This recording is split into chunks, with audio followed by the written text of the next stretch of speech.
Bom, pessoal, vamos fazer a correção, então, da primeira atividade de matemática postada na plataforma da Prefeitura de São Pedro da Aldeia, destinada ao 9º ano. O assunto foi fração como expoente. A gente sabe que a potência, né, tem várias propriedades. Uma delas fala do expoente fracionário. Então, quando a gente tem um expoente que é uma fração, como nesse caso aqui, indica que a nossa base está dentro de uma raiz, onde o denominador do expoente fracionário é o índice e o numerador, ele é o expoente da base, tá bom? Então, tem vários exemplos aqui, a atividade foi muito bem elaborada. Como nesse caso aqui, quando o expoente não aparece, ele é 1. Então, aqui é 2 elevado a 1 sobre 2, porque o índice sempre fica como denominador do expoente fracionário. Aqui, 5 elevado a 3 sobre 2 e 13 elevado a 7 sobre 5. Tem vários exemplos aqui que facilitaram bastante a compreensão de vocês. E tem um exemplo quando a gente tem uma multiplicação de potência de mesma base. A gente sabe pela propriedade de potência, quando eu tenho uma multiplicação de mesma base, eu repito a base e somo os expoentes. E nesse caso, quando o expoente é fracionário, se os denominadores forem iguais, eu só repito o denominador e somo os numeradores, os números que estão em cima. Se forem diferentes, eu tenho que fazer MMC, tá bom? E aqui tem os exercícios, tá? Até já arrumei aqui. Ele colocou, represente cada radical abaixo por uma potência de expoente fracionário. Então, vamos lá. Então, aqui a base é 2. E o expoente, sempre quem está aqui no índice, vem para o denominador. Quando o índice não aparece, ele é 2. 3, né, que é o expoente que está acompanhando a base, sobre 2, que é o índice da raiz. E aqui, 8. Quem está acompanhando a base é o 5, então 8 elevado à quinta. E o denominador é o índice, que nesse caso é o 3. Aqui é a mesma coisa. X elevado a 2 sobre 7. E aqui também 3 elevado a 7. Quando o índice não aparece, é 2. Né? O menor índice que tem de uma raiz é 2, é a raiz quadrada, tá bom? Agora a gente aqui vai fazer o contrário. Ó.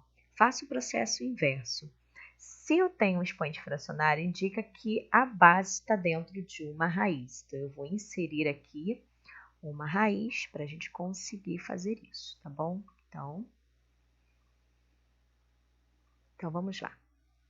Sendo que aqui dentro, eu sei que ele vai ter um expoente, né? Então, primeiro eu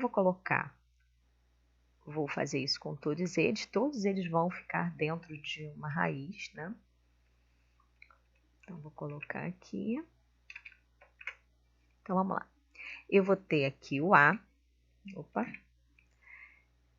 Esse númerozinho aqui, ele acompanha o A, o numerador ele acompanha.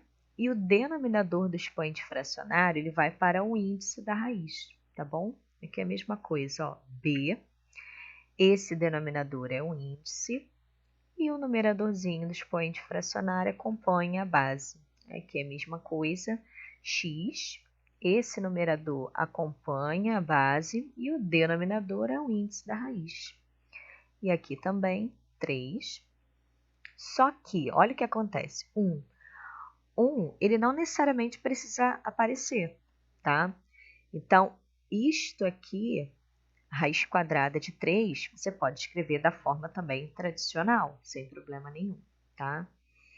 Então, a forma tradicional, para quem não se lembra, é só botar sem mostrar os índices, o índice e o expoente. Então, você vai botar a raiz quadrada de 3, é a mesma coisa, tá bom? E aí, rapidinho, foi uma atividade bem tranquila, né? Observe o quadro abaixo e complete. Então, ele está dizendo assim, raiz quadrada de 36 é igual a 36 elevado a 1 meio, que é igual a... Aí ele fatorou 36, com 6 ao quadrado. Então, 6 ao quadrado vezes o meio. Quando a gente multiplica, essa fraçãozinha aqui, ó, vai ficar 2 vezes 1, 2 vezes 1. Fica 2 sobre 2, que é igual a 1. 6 elevado a 1, que é ele mesmo, tá?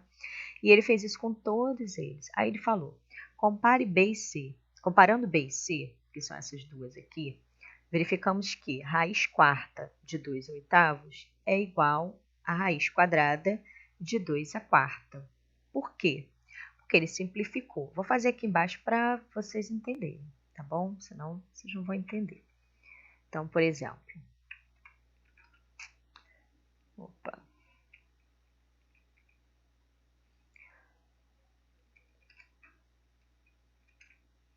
Então, aqui é como se fosse assim, ó. Deixa eu inserir aqui. Eu vou colocá-lo na forma de expoente fracionário, que eu acho que vai ficar mais compreensível.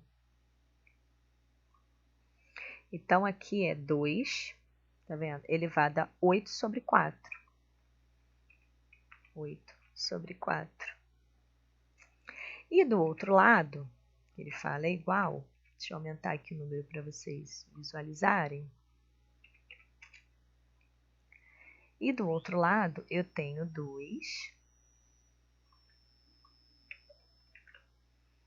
elevado a 4 sobre 2. Sabendo que toda fração é uma divisão, quanto que é 8 dividido por 4? Então, 8 dividido por 4 é 2. Então, dá no mesmo eu falar assim, é 2 ao quadrado, que é igual a... Quanto é 4 dividido por 2? É 2. Então, por isso que ele está afirmando, tá vendo? Que eles dão o mesmo resultado. Foi isso que ele quis dizer, tá bom? Podemos extrair as raízes transformando os radicais em expoentes fracionários, né? Então, ó, podemos extrair as raízes transformando os radicais em expoentes fracionários. Ok? Fica bem mais fácil quando a gente transforma, porque a gente consegue visualizar melhor. No item D, mostra que a raiz não se altera quando dividimos num radical o... Então, vamos lá. No item D, mostra que a raiz não se altera quando dividimos num radical o índice e o expoente do radicando pelo mesmo número. Porque o que a gente dividiu aqui, ó? O expoente do radicando e o índice, tá? Ele só trocou aqui, tá? Seria o expoente do radicando e o índice pelo mesmo número. Porque o índice ele está no denominador, então esse aqui deveria vir depois, tá bom? Mas não tem problema não. Bom, só essa atividade. Tranquila para vocês, né? Super fácil.